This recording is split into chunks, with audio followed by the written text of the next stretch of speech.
لە ماوەی 7 ڕۆژدا سۆران عومەر ئەندامی پەرلەمانی کوردستان دوو سکاڵای لەسەر تۆمار کرا.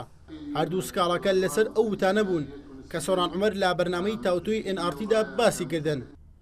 سکاڵای یەکەم لالایەن سەفی دزەیی وتەبێژی حکوومەتەوە لەسەری تۆمار کراوە لە بەرامبەردا داوای 100 ملیار دینار قەرەبوو دەکات.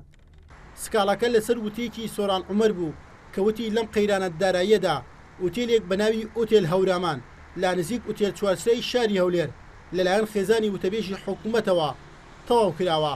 سکاڵای دووەمیش لەلایەن مەسرور بارزانی ڕاوێژکاری ئەنجومەنی ئاسایشی هەرێمەوە تۆمار کراوە و ئەویش داوای ملیارێک دینار قەرەبوو دەکات. سکاڵای دووەم لەسەر ئەو وتەیەی سۆران عومەر تۆمار کراوە کە وتبووی کوڕێکی مەسعود بارزانی نەوتی عەینزالی فرۆشتووە و کەناڵێکی ئاسمانی بە بڕی 79 ملیۆن دۆلار دامەزراندووە. سەرچاوەیەکی ئاگادار لە سکاڵەکەی مەسرور بارزانی دەڵێت دەبوو پێشتر سکاڵەکەیان تۆمار بکردایە و ئەو پەرلەمانتارەی بەناوزڕاندن تۆمەتبار کرد.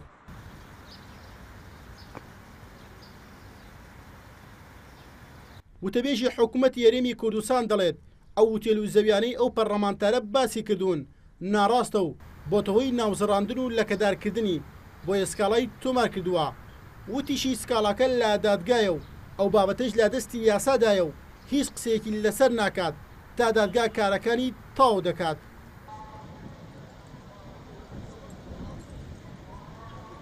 سۆران عومەر کەلایانی سکاڵا لێکراوە دەڵێت لە کاتی بەرنامەکەدا ناوی هیچ یەکێک لە کوڕەکانی بارزانی نەهێناوە و تەنها باسی تێچووی ئەو کەناڵی کردووە کە کراوەتەوە. لەبارەی ئامادەنەمونیشی لە یەکەم دانیشتنی دادگادا کە 26 ئەم مانگە بڕێوە چوو ئاماژەی بەوەدا بەهۆی ئەوەی سەفەری کردبوو نەیتوانی ئامادە بێت و دانیشتەکەیش بۆ 16 مانگی ئایار دواخراوە.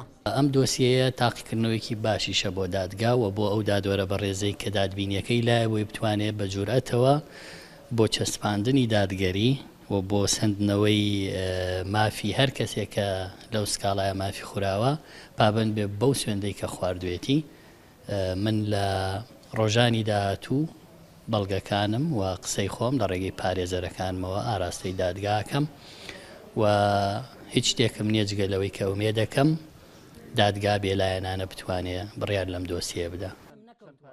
11 مانگی ئازار بەرنامەی تاوتوی کەناڵی NRT تایبەت بوو با پرسی گەندەڵی لە هەرێمی کوردستان و دواکەوتنی موچەی فەرمانبەران لە بەرامبەردا سۆران عومەر ڕایگەیان سامانی گشتی لەلایەن وتەبێژی حکوومەت و ڕاوێژکاری ئەنجومەنی ئاسایشی هەرێمەوە بۆ بەرژەوەندی تایبەتی بەکارهێنراوە.